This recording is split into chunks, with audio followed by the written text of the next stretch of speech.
Fala pessoal, vamos começar agora mais um MatrizCast, o seu podcast de educação. E hoje na nossa terceira temporada, né, a gente tá aqui novamente com um tema super divertido, interessante, que eu tenho certeza que vocês aí vão aprenderem muito. Eu já estou aqui com o meu papelzinho aqui, né, no meu caderno, que eu estou quase comprando mais um, porque está acabando, mas eu ainda acho que na nossa terceira temporada ele aguenta. E hoje a gente vai falar sobre educação cultural. Que tema importante, falar sobre cultura, a importância disso na sociedade, na educação e na formação nossa como profissionais e entender um pouco também nessa parte do mercado de trabalho. Para isso a gente trouxe o José Carvalho, ele que hoje atua como educador cultural e tem uma experiência, muita experiência e troca bacana para trazer aqui para a gente sobre esse tema. Seja muito bem-vindo, José. Bem-vindo ao MatrizCast.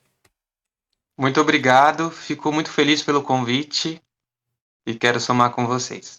Show de bola, José. Então a gente vai hoje falar muito e aprender sobre, né, a importância dessa educação cultural. Mas primeiro, eu preciso que você conte para nós, se apresente um pouco quem é o José e como que você foi parar nesse meio, né? Você é uma pessoa que gosta, né, de arte, né, fotografia, educação, cultura. Como que você se conectou com esse universo todo até hoje, né, aqui se apresentando como educador cultural para contar um pouco sobre isso pra gente, José? Bom, tudo começou como eu era adolescente, né? E aí eu era uma pessoa tímida, tinha medo de me comunicar com as pessoas, mas sempre gostei do teatro. Sempre gostei dos personagens, de assistir os filmes e experienciar, né, esses personagens. Queria colocar eles à tona, fazê-los, né, apresentar.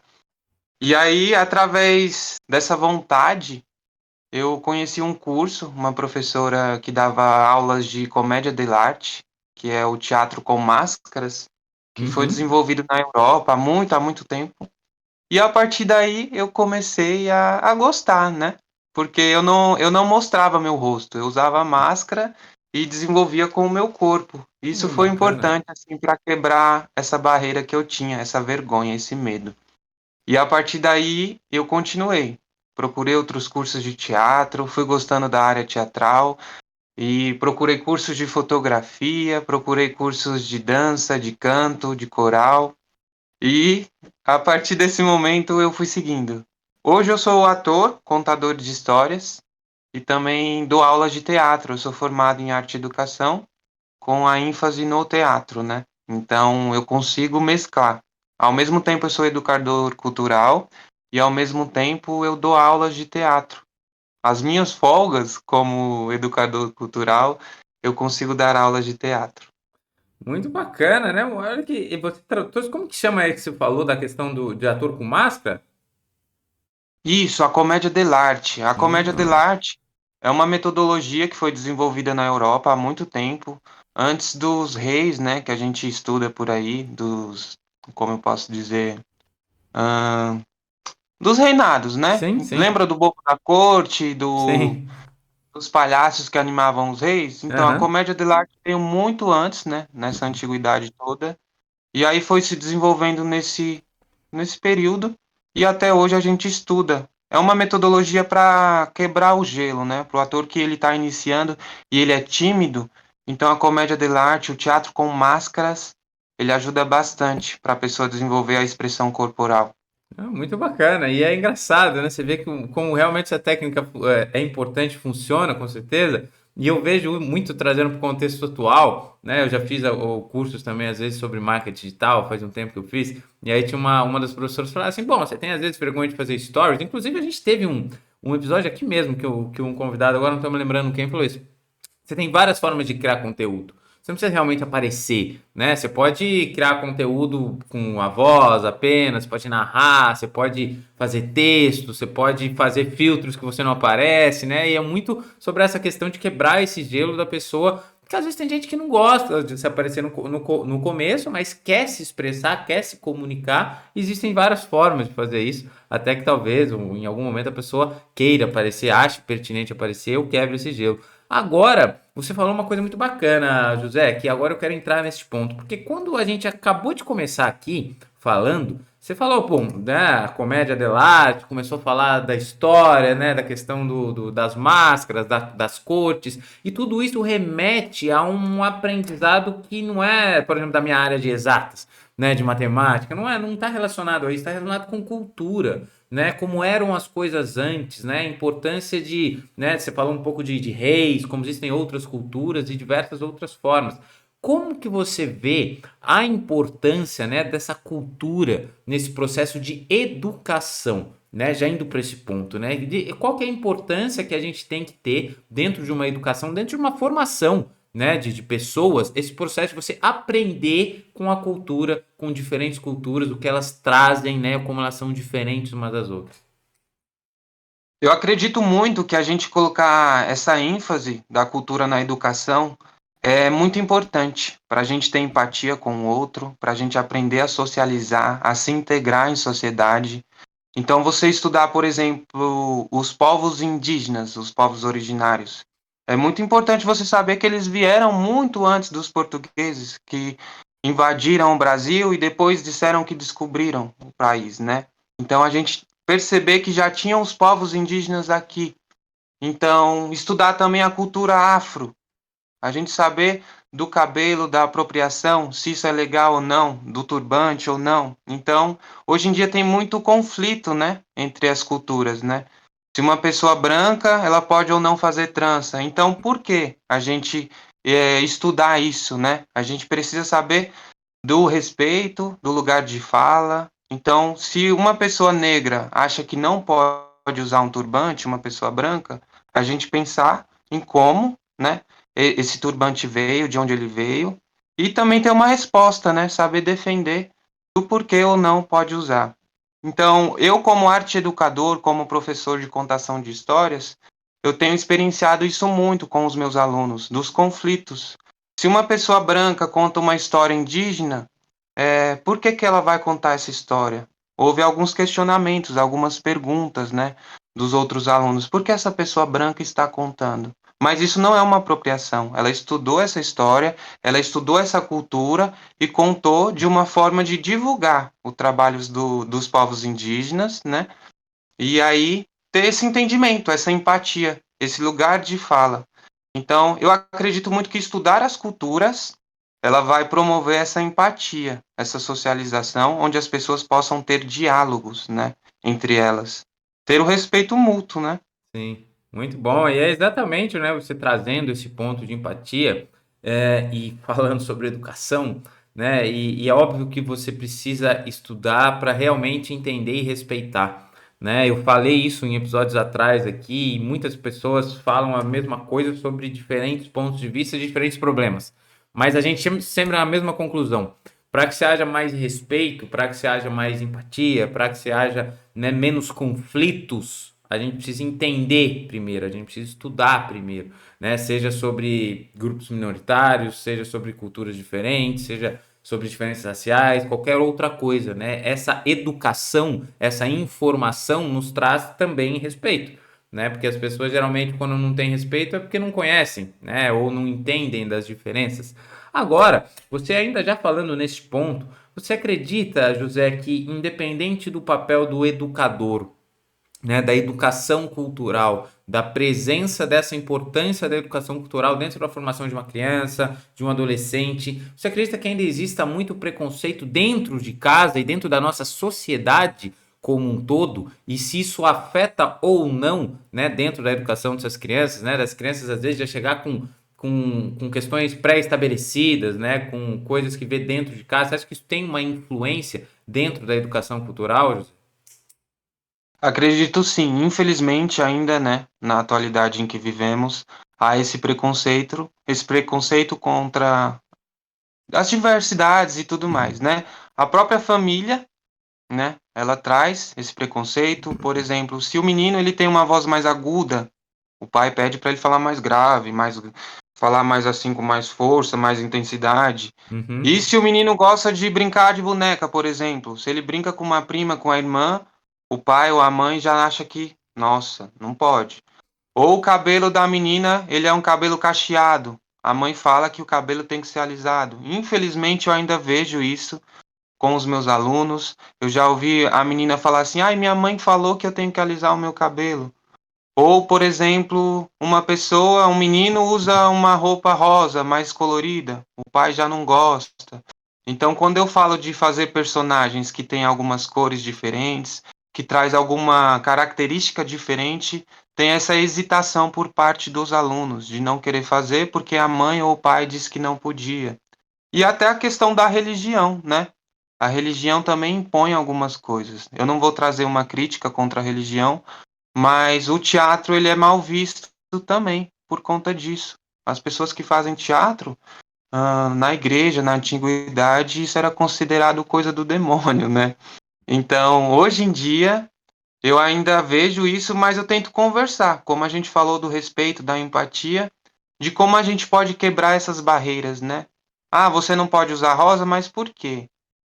Mas será que hoje em dia você não consegue usar uma roupa rosa? Será que hoje em dia você não consegue deixar o seu cabelo cacheado, natural como ele é? Por que você acha ele feio? Aí a gente tenta estudar as culturas, né? Trazer uma história, um histórico. Ao mesmo tempo que eu trago a prática nas minhas aulas, eu também coloco a teoria. Então a gente estuda também a cultura dos povos, a cultura de determinada sociedade. Então eu tento desconstruir essa barreira. Eu acho que a gente está caminhando para ter um respeito maior, quebrar esse preconceito, né? Essa, esse ódio que hoje em dia ainda as pessoas pregam. Sim, sim, sem dúvida, né? Isso é super importante e, novamente, né, esse entendimento, né, a gente entender sobre essas diferenças culturais. Agora, José, você falando agora sobre ser, eu fiquei curioso. Como você fala contador de histórias? O que que você, né, você falou que você é um contador de histórias. O que que seria essa parte de contador de histórias, né? Sobre cultura, você faz, como que é? Conta um pouquinho pra gente dessa sua parte aí, dessa sua vida profissional. Bom, os contadores de histórias eles já existiam há muito tempo, desde a época que os nossos avós, os nossos tataravós, reuniam os netos, os bisnetos, né, na sala, em frente a uma fogueira à noite, por exemplo, para contar histórias. Os povos indígenas também fazem muito isso. E hoje em dia tem um trabalho que eu posso dizer, o mercado tem uma abertura para esse trabalho, né? Hoje em dia algumas pessoas vivem disso. Eu consigo sobreviver com a contação de histórias, né? Ganhar dinheiro, eu digo nesse sentido. Sim. E você estudar um livro, uma determinada história e divulgá-la, contá-la.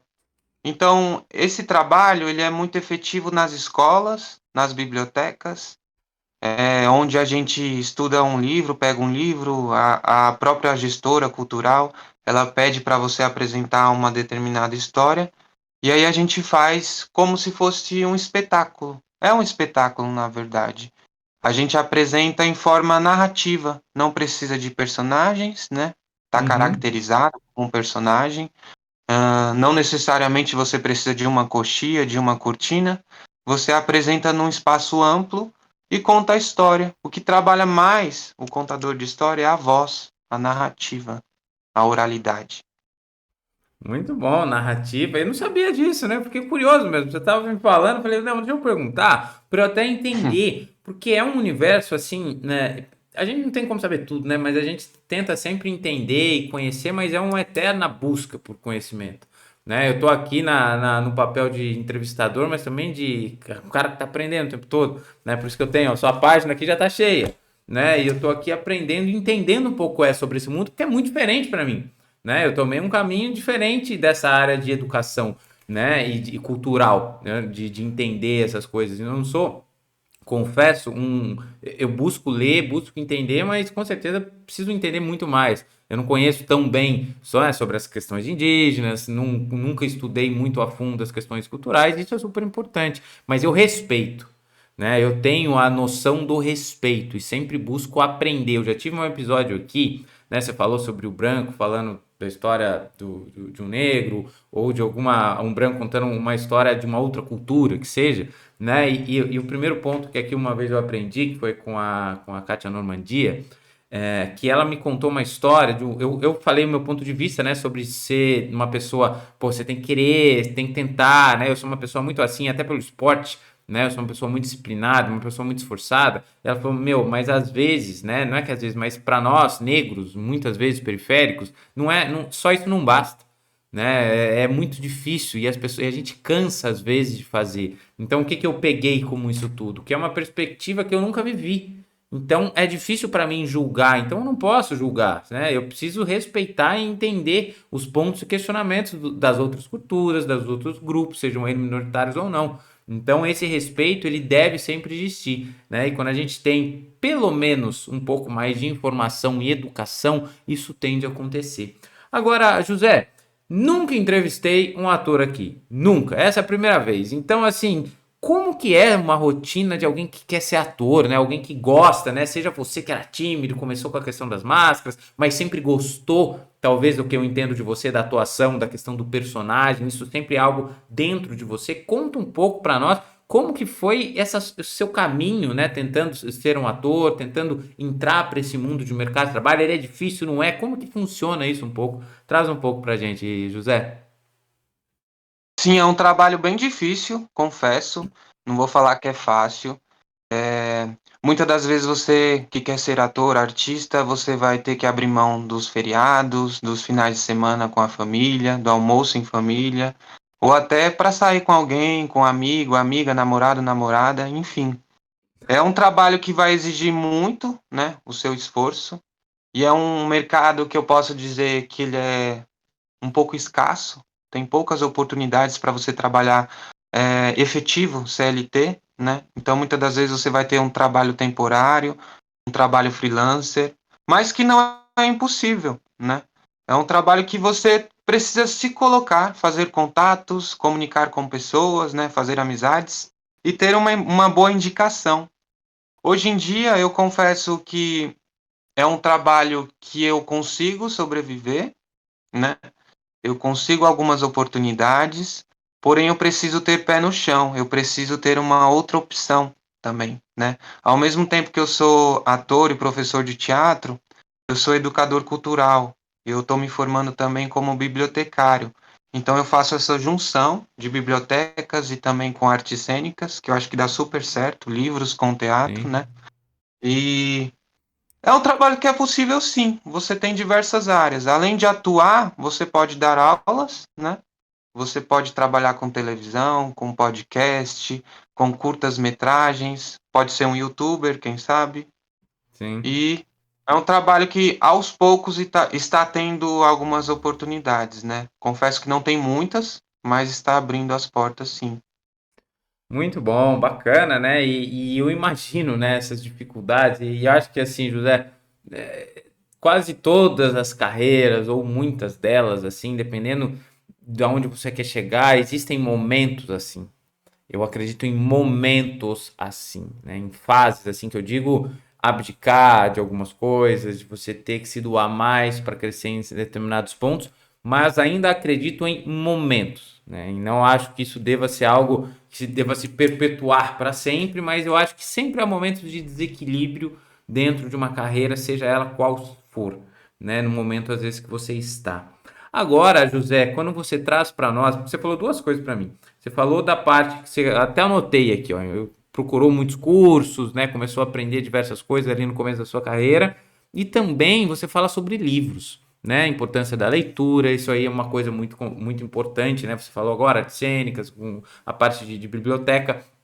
Para quem é mais desta área, né? Porque eu vou te dar um exemplo. Quando a gente fala às vezes de programação, tal, a gente questiona muito os métodos tradicionais e tem também as questões de YouTube, tem cursos livres e isso funciona bem em alguns pontos para programação. Mas ler livros também é fundamental, né? Eu leio muito livro, sempre fui uma pessoa que leio muito, né? Eu li uma vez, né, um livro super antigo, paguei R$ 10 nele, chama-se Dobras no Tempo, né? Ele é um livro incrível e rico de informações, difícil de leitura, porque não é fácil, fala às vezes sobre física quântica e outras coisas, e coisas do universo, né? Descobertas que, inclusive das dobras no tempo.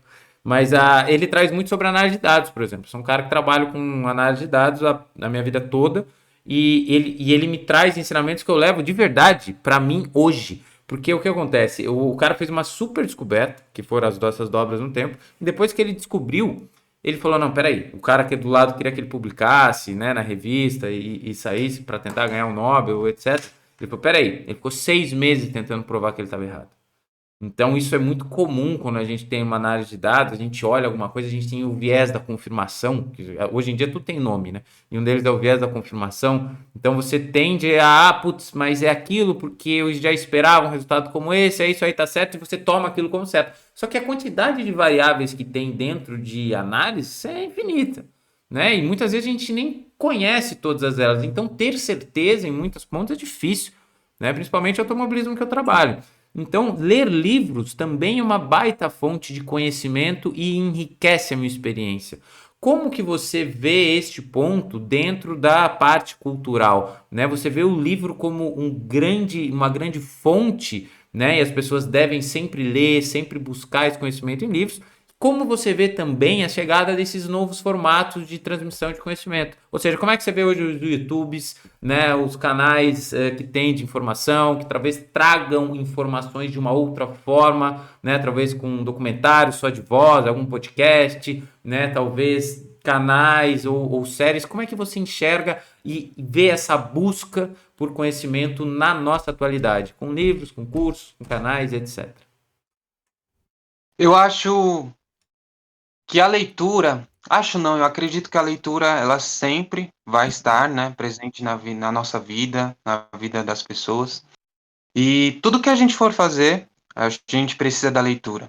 Seja com a tecnologia, né, porque hoje a gente tem os livros digitais também, os aplicativos, e acredito que ajuda bastante. Não é algo que veio para acabar com os livros físicos, veio para somar, né? Para a gente divulgar, para acolher todo mundo, né? Para quem não tem acesso aos livros físicos, que pode ter acesso à internet, pode utilizar um dispositivo.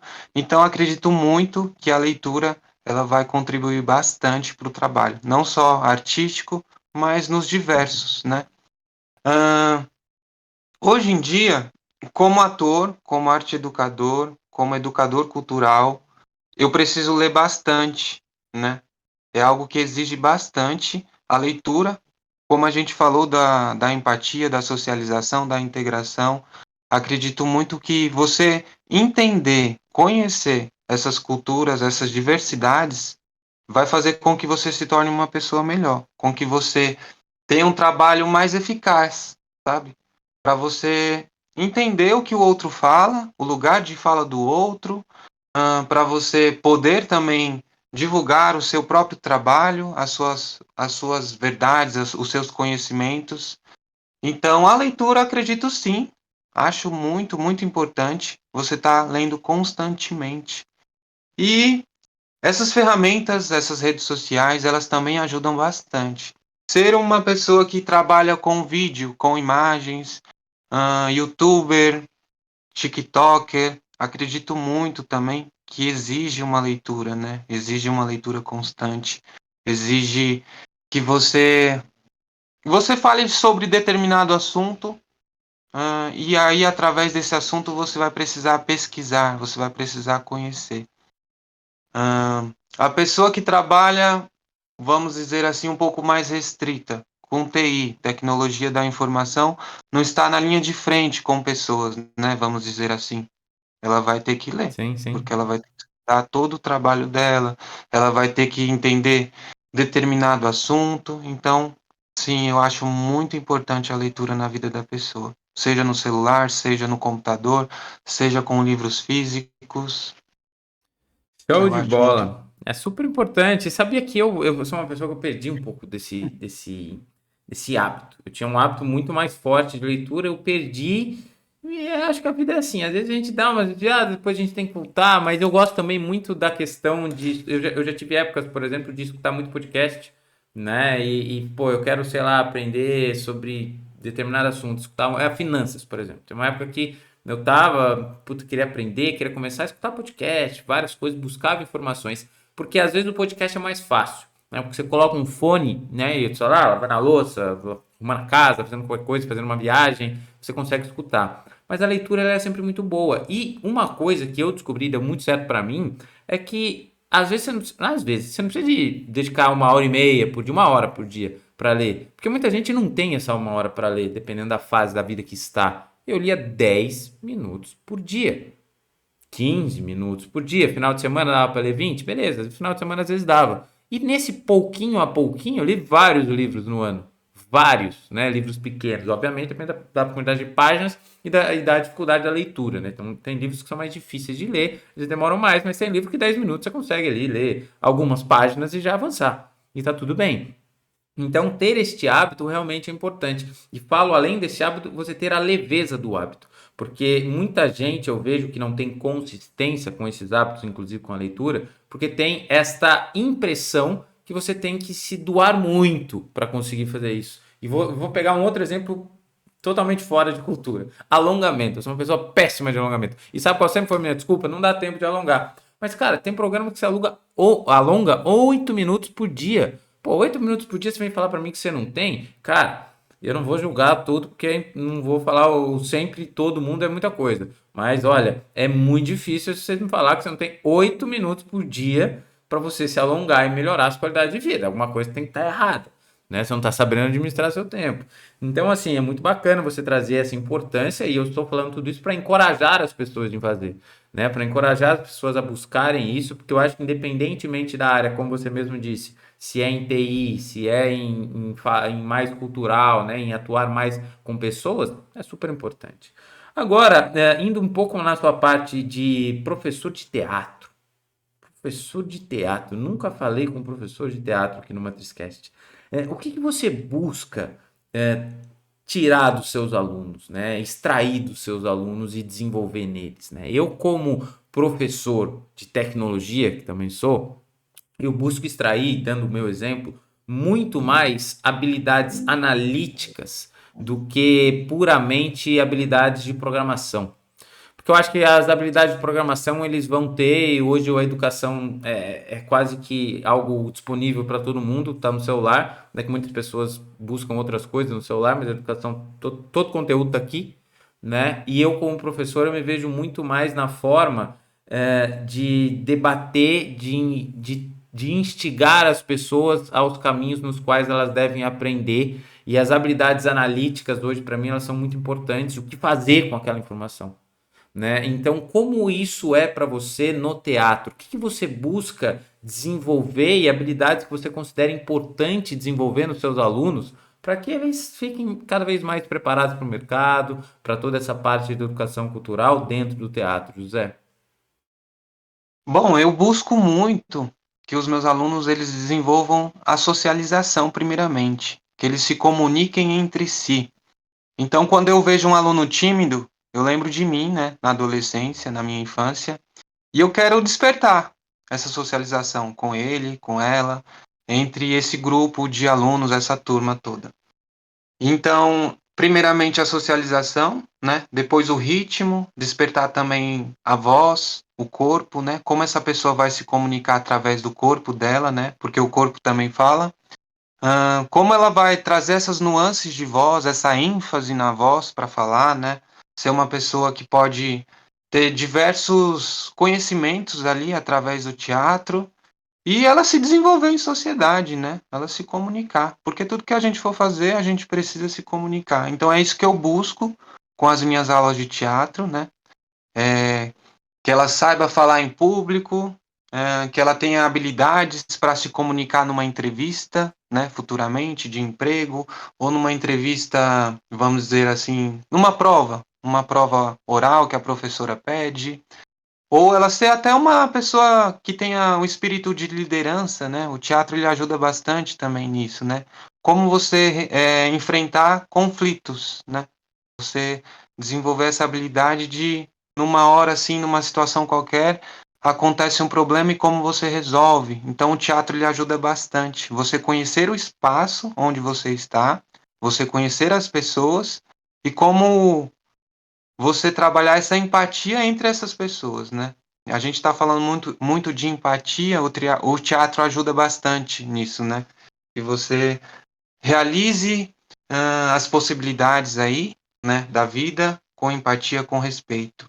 Então, eu acredito muito que as minhas aulas elas possibilitam isso, né? Elas desenvolvam isso. E não só no teatro, na contação de histórias também, nas artes em geral, né? Que você vai se comunicar melhor. Se for dança, por exemplo, você vai se comunicar melhor com o corpo. Na fotografia, você vai se comunicar melhor através das imagens, né? Como você quer mostrar, se expressar através da sua arte. Então é isso que eu venho buscando nas minhas aulas.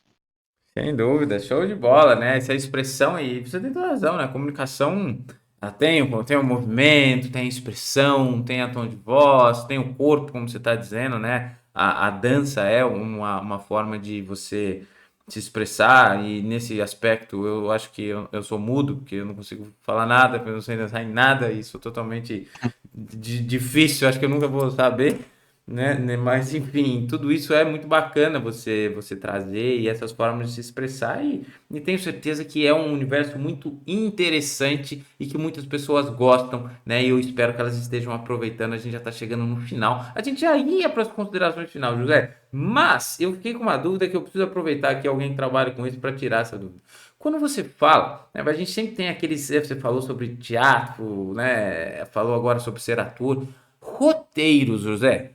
Como que funciona essa parte? Porque o que eu tenho na minha cabeça como completo leigo, né? Se a gente fala de roteiro, a gente tem lá um monte de fala lá, e aí os atores eles têm que decorar tudo aquilo para entrar no palco. Então, assim, tem todo um aspecto super difícil para mim, né? Porque você tem que interpretar e ainda decorar o que vai falar. Isso deve exigir muita disciplina e estudo, né, dos atores. E eu queria te perguntar como que é essa parte, se existem técnicas para que você consiga, né, decorar esses roteiros todos. Como que isso funciona ali nos bastidores do teatro e de ser ator, atriz? Bom, o roteiro, primeiramente você que é ator, que é atriz, que é artista, enfim, que quer apresentar algo e você vai escrever, você precisa primeiramente, acredito eu, que você tenha que gostar daquilo, né? Que você, primeiramente, pense no que você gostaria de falar, né? Que você tenha todo esse contexto, né? Do que você quer falar e aí você começa a construir. Depois, para decorar um texto, eu digo mais memorizar, né? Você falar aquelas palavras, aqueles diálogos, de uma forma que você sinta. Então, tem uma metodologia, né, que é de Stanislavski, que é considerado o pai do teatro, que você precisa ter o subtexto, né? Você precisa pensar o que esse diálogo quer dizer, o que te torna uma pessoa a falar aquilo, né? De onde você vai pensar o começo, né, desse diálogo. Onde você está, qual é o conflito, né? O que está acontecendo e o que torna você a falar esse diálogo. Qual é esse subtexto, né? Por que Uhum. está acontecendo isso? Se for numa discussão, por exemplo, por que aconteceu essa discussão? O que te torna a falar essa discussão? Então, eu penso muito nisso, né? De ler várias vezes esse diálogo e também ter esse subtexto. Por que está acontecendo isso, né? Como eu memorizo isso? E nas minhas aulas, eu costumo fazer com que as pessoas falem esses diálogos, né, esse roteiro, de uma forma descontraída. Ela não precisa memorizar toda a frase, todo o diálogo. Ela pode falar com as próprias palavras. Então, se ela precisar adaptar, tirar alguma palavra e colocar outra, tudo bem. Então, falar do jeito que ela se sinta mais confortável. Então, acho que essa liberdade de conforto, de estar nessa cena, de sentir essa cena, é algo importante e é algo que eu levo para as minhas aulas também. Muito bem, entendido, né? E eu acho que o que eu tiro do que você me fala aqui é que, como ator, né? E a gente sempre vê isso, né? Você tem que vestir o personagem, você tem que interpretar o personagem, aquilo tem que mexer com você de uma certa forma, né? Eu suponho um ator que esteja aí fazendo um filme, uma novela, uma peça de teatro, né? Naquele momento, ele tem que ser, ele tem que viver mesmo aquilo lá de uma certa forma, né? Assim, né, ele conseguiria entender todo o contexto e cada vez mais vai ser mais fácil para ele, como personagem, né, entendendo o personagem, falar tudo aquilo, porque está dentro do contexto do personagem. Então, quanto mais eu acho que ele vive e interpreta esse personagem de corpo e alma, como é o que você quis dizer em outras palavras, né, você entender o sentido daquilo, o propósito daquilo, mais ele vai tendo a interpretação correta, né? Ele vai fazer a interpretação que seria a do personagem, não a dele, mas a do personagem, né? Aquela que ele deveria vestir, aquela que ele deveria trazer como arte para todos os espectadores. José, eu adorei entender um pouco mais sobre essa parte cultural, adorei entender os pontos, né? Desde que você começa falando para nós que a importância de você entender a cultura dentro do âmbito de educação, para que a gente de fato tenha mais respeito, para que a gente de fato entenda as diferenças que existem e cada vez mais existem, José. Né? Toda vez que eu saio na rua e às vezes eu olho, né? Principalmente grandes cidades, né? Eu tô hoje no interior tem pouca gente na rua, mas você vai num metrô de São Paulo, você vai em algum lugar assim, é cada vez mais diferenças que existem.